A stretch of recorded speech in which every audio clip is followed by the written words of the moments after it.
एक लीला भई गोवर्धन में, एक गोपी, ये कलयुग की बात है और ज्यादा नहीं, 450 वर्ष पुरानी घटना। श्रीनाथ जी जब विराजते थे 500 वर्ष के आसपास, तो सखी कथा सुन करके गई और कथा में व्यास जी बता रहे, बोले लाला घर घर जावे माखन चुरा के आवे, और बोले गोपी नयो नयो नूतन नूतन माखन निकारे ताकि लाला को लोभ आवे चुरावे को। तो वो गोपी अपने घर गई, घर जाकर के वहां माखन मथो, और वो माखन मथते समय हमेशा तो यूं सोचती लाला मेरो खावेगो, मेरो पति खावेगो, मेरी सास खावेगी, सबके काजे माखन निकालूं, घी बनाऊंगी। लेकिन आज वो दही मथते मथते मन में विचार कहा कर रही है, काश मेरे यहाँ को निकरो भयो माखन कभी श्रीनाथ जी पावे, और मैं जाकर के नहीं पवाऊं, वो मेरे घर आके पावे। सुबह ने कहा कि मक्खन निकाल करके मटकी में भर के, और मन में विचार करने लगी, बोले अब उनको कहा पता होगी कि मेरे घर मक्खन निकोए, इतना बड़ा संसार, वो तो सबको ध्यान रखें, उनको कहा पता होगी कि मेरे घर में मक्खन धरोए। कोई बात ना, मैं ही बता के आऊं।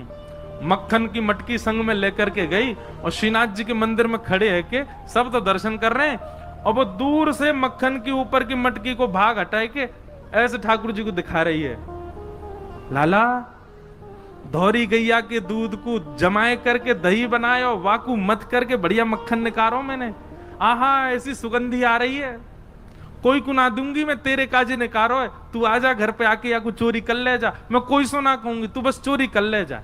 और ठाकुर जी को दिखा रही है दूर से मटकी। एक दिन है गयो, ठाकुर जी नहीं आए, दूसरे दिन फिर पहुंच गई, फिर दिखावे ठाकुर जी फिर भी नहीं आए।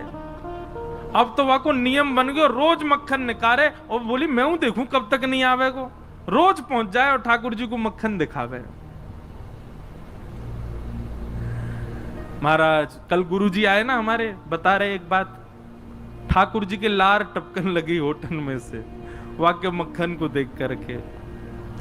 और वही समय सामने, अब श्रीनाथ जी तो बिल्कुल मूर्तिमंत है कि खड़े हैं, सब दर्शनार्थी दर्शन कर रहे हैं, सामने कीर्तन गा रहे थे श्री कुम्भन दास जी। तो कुम्भन दास जी भी होंगे यहाँ पे, कहाँ हैं? वो सबसे कोने में भैया, दिखाई दियो कहीं से दिख जाए तो। कुम्भन दास जी, लाला पता हो तो कौन से हैं? वो भैया कैमरा वाले, कौन से कुम्भन दास जी? वो हैं कोने वाले सबते, बूढ़े बुजुर्ग से बेचारे। ये कुम्भन दास जी कीर्तन गा रहे, और कीर्तन गाते गाते नहीं दिख रहे, ऊपर ते ले ले भैया, सबन को दिखाए दे बड़ी स्क्रीन में।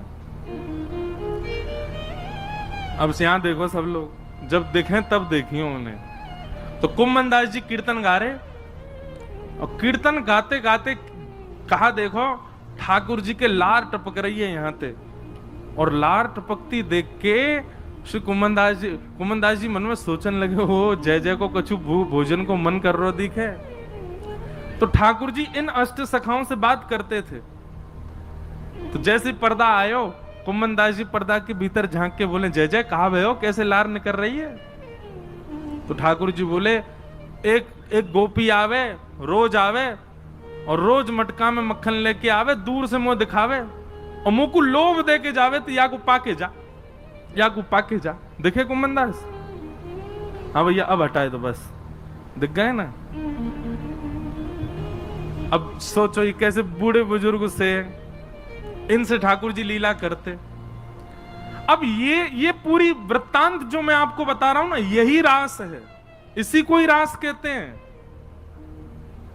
हम आप सबन को ठाकुर जी ऐसे ही दिखाई दे रहे हैं, ये रस है, लेकिन कुम्भन दास जी को लार में दिखाई दे रहे हैं, ये रास है। हमारे राधा रमन लाल जी वृंदावन में सबन को ऐसे दिखाई दें तो वो रस है, लेकिन कभी कभी प्रसन्न हो जाए तो उनके दो दांत दिखाई दें, वो रास है। वो रास बिहारी ठाकुर जी हैं। ठाकुर जी अपनी लीला थोड़ी थोड़ी प्रकट करने लग जाएं, वही को रास कह में। तो कुम्भन दास जी बोले, जय जय कहा भयो, कैसे लार निकले? बोले, एक गोपी रोज आवे और मुंह को दूर से ही मक्खन दिखावे, यो के लाला आजा मेरे घर आके चोरी कर जा, और बता मुंह को लोभ दे के जा। भाई यो शर्म नहीं आ रही है, मैं परमात्मा मुंह लोभ दे रही है। कुम्भन दास जी बोले, अरे ब्रज के लोग तो बड़े भोरे हुए हैं, जय जय। कोई बात ना है, आप दूर से ही स्वीकार कर ले, दूर से ना मेरी लार यही मारे निकरी, अब तो मोरो खावे कोई मन हेरो है। बोले हजारों वर्ष है गए भैया, कृष्ण लीला के बाद चोरी ना करी, मेरो बहुत जोर ते मन हेरो है, बाग गोपी के यहाँ चले, चल के चोरी करिया है। कुमनदास जी बोले भगवान बन गए हो अब आप, दूर दूर से लोग दर्शन करवे हमें आपके श्रीनाथ जी रूप में, वहां के यहाँ जाके चोरी करोगे, पता चल गई तो कैसी निंदा होगी। ठाकुर जी बोले निंदा कम है हमारी, दुनिया चोर कह के बुलावे, और कहा निंदा होगी। निंदा की चिंता ना है, मुख तो भैया वह माखन खावे को मन करो। और वह गोपी को भाव इतना बढ़िया लगे, कुंभना तू मेरी जगह खड़े है कि देखेगो तेरे मुंह मुंह लार आ जाएगी, ऐसा बढ़िया मक्खन निकाल के और दूर से ही दिखावे। कुमनदास जी बोले कहा करनो बताओ।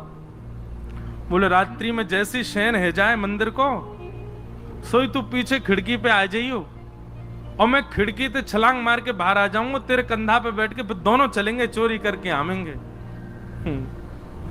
कुमनदास जी बोले बड़ो बूढ़ो आदमी में मुंह पे चलो फिरो जाए ना है, आपको लेके कंधा पे कहां जाऊंगा मैं।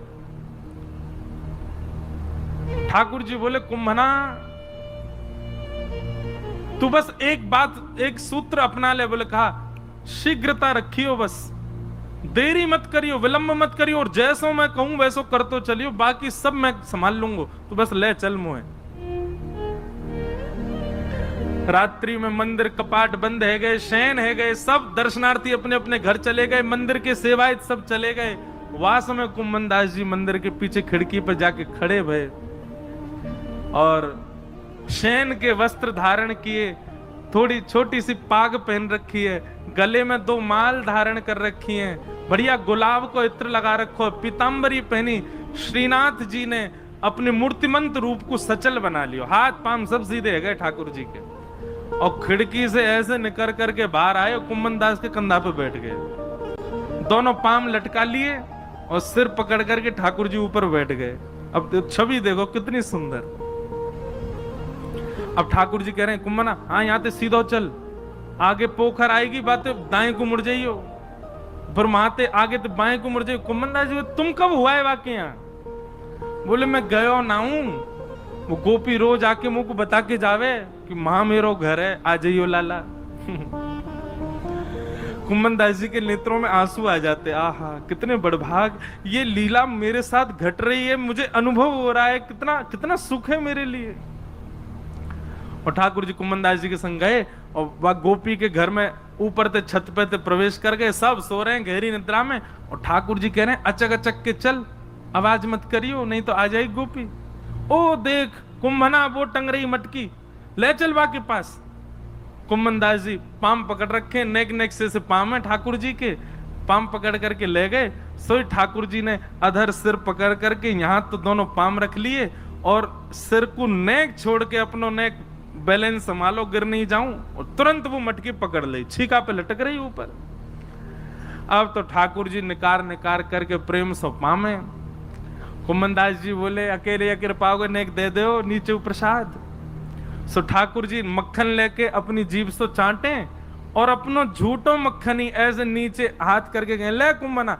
अब कुमनदास जी के कभी आंख पे लग जाए, कभी नाक पे लग जाए, कभी मुंह पे लग जाए, पर कुमनदास जी के तो रोम रोम नृत्य कर रहा है, नेत्रन से अविरल अश्रुधार गिर रही है। आहा ये लीला ठाकुर जी की कैसी मधुर।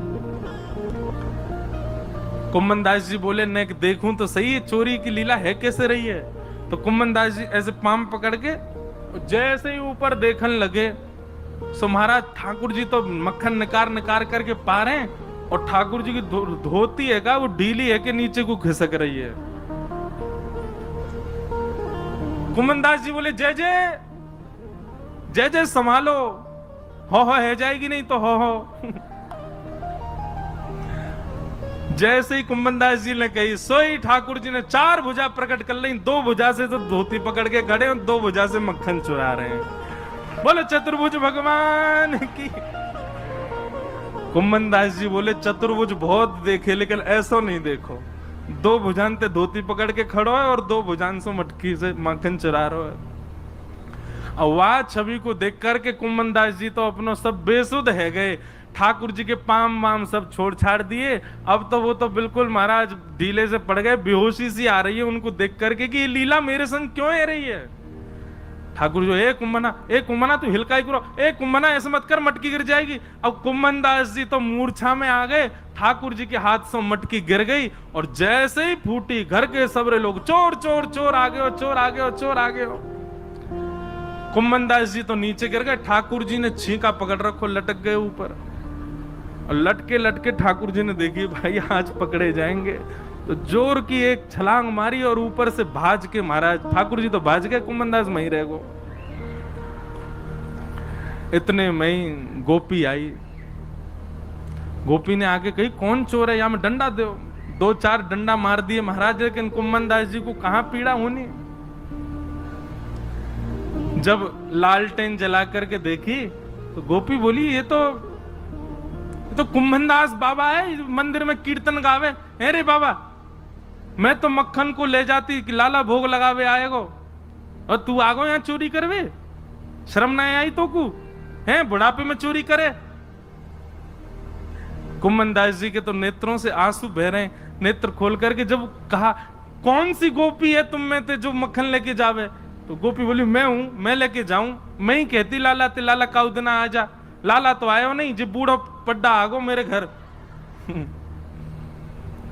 कुंभन दास जी वाके चरणन में गिर गए और चरणन को हृदय से लगा करके तब कुंभन दास जी ने जो पद गायो, तू है सखी बड़ भाग बड़ी, नंदलाल तेरे घर आवत है।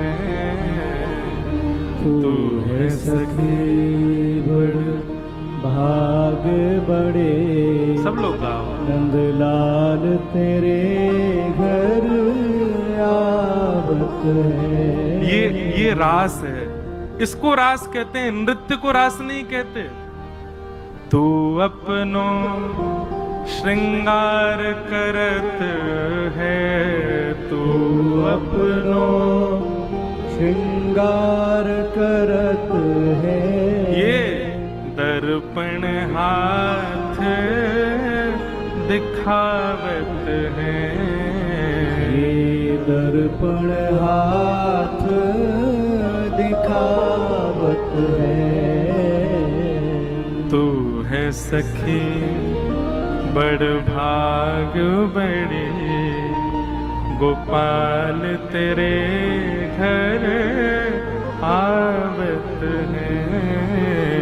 तू है सखी बड़ भाग बड़े, गोपाल तेरे घर आवत है।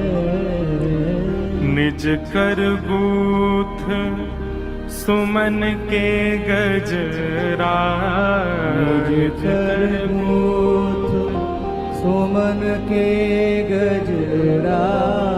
ये अपने ही हाथ पहरावत है, ये अपने ही हाथ पहरावत है।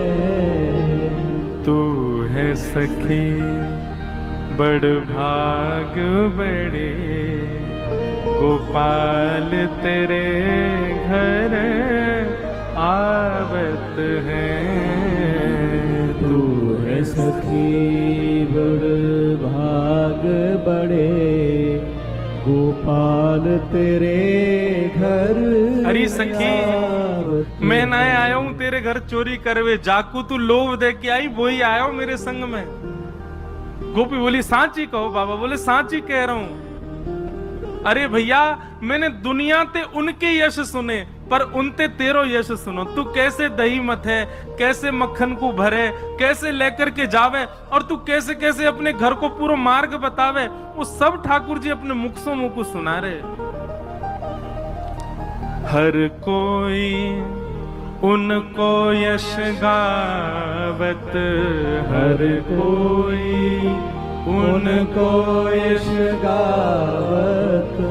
सब कोई उनको यश गावत, सब कोई उनको यश गावत पर वे तेरो यश गावत हैं, वे तेरो यश गावत है री। तू है सखी बड़ भाग बड़े, नंदलाल तेरे घर आवत है। तू है सखी बड़ भाग बड़े, नंदलाल तेरे घर आवत है। कुंभन दास लाल गिरधर के, कुंभन दास लाल गिरधर के, कुंभन दास लाल गिरधर के, कुंभन दास लाल गिरधर के। ये तो तेरे ही हाथ बिकावत है, ये तो तेरे ही हाथ अरे बिकावत है। बड़े बड़े ज्ञानी, बड़े बड़े तपी, बड़े बड़े योगी सन्यासी आके चले गए। जे कोई सो ऐसे ना मिलवे जामे, ये कोई सो ऐसे ना मिले, ये कोई की बात ना सुने, ये कोई की तपस्या स्वीकार ना करें। अरे हजार हजार वर्ष की तपस्या है वे, पर भी एक क्षण के दर्शन हो में। लेकिन तू भूरी भारी सखी, तू पढ़ी लिखी ना है, तो कछु आवे ना है, लेकिन तेरे भोरेपन पर रीछ के जगत नियंता जगदाधार तेरे घर माखन खावे आयो। कुंभन दास लाल गिरधर के, कुंभन दास लाल गिरधर के। ये तो तेरे ही हाथ बिकावत है, ये तो तेरे ही हाथ बिकावत है री। तू है सखी बड़ भाग बड़े, गोपाल तेरे घर आवत है। तू है सखी बड़ भाग बड़े, गोपाल तेरे घर आवत है। बोलो श्री राधा रमण लाल की। तो ये है रास। आपकी भावना से प्रसन्न है करके, आपके भक्ति से प्रसन्न है करके ठाकुर जी आपको वो अधिकार प्रदान कर दें कि उनकी अंतरंग लीला को आपको दर्शन है जाए, तब समझो ये रास है।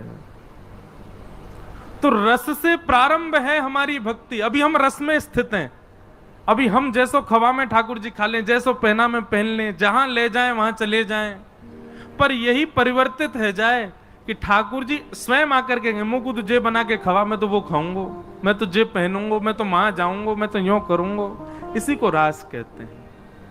भक्ति की चरमोत्कृष्ट स्थिति को रास कहा जाता है, नृत्य रास नहीं है। तो फिर आप कहोगे फिर नृत्य क्यों होता है सब जगह, यहां पर भी भगवान नाच रहे हैं। भाई जब आप आनंद की सीमा पार कर लोगे ना, तो फिर पैर थिरकने लगेंगे, हाथ नृत्य करेंगे। कीर्तन प्रारंभ हो और तब आप सोचो अरे सब नाच रहे, मैं नाच लूं, वो नृत्य नहीं। कीर्तन प्रारंभ हुआ और आप चाह रहे हो कि मैं ना उठूं, फिर भी नहीं रोक पाओ और नाचने लग जाओ, वही प्रेम की और आनंद की चरमोत्कृष्ट स्थिति होती है। घर पे ठाकुर जी आ जाएं, घर पे स्वयं चल करके श्याम सुंदर आ जाएं, तो आनंद में भर के नृत्य ना करोगे। तो ऐसे ही ब्रज गोपियों को ठाकुर जी ने वह सुख प्रदान कर दिया, वह अंतरंग भाव प्रदान कर दिया कि गोपियां आनंद में भर करके झूमने लगी। इसलिए वो रास नृत्य के भाव से दिखने लगा, लेकिन वास्तविक रूप से नृत्य नहीं है रास। तो रास की भूमिका प्रारंभ ऐसे होवे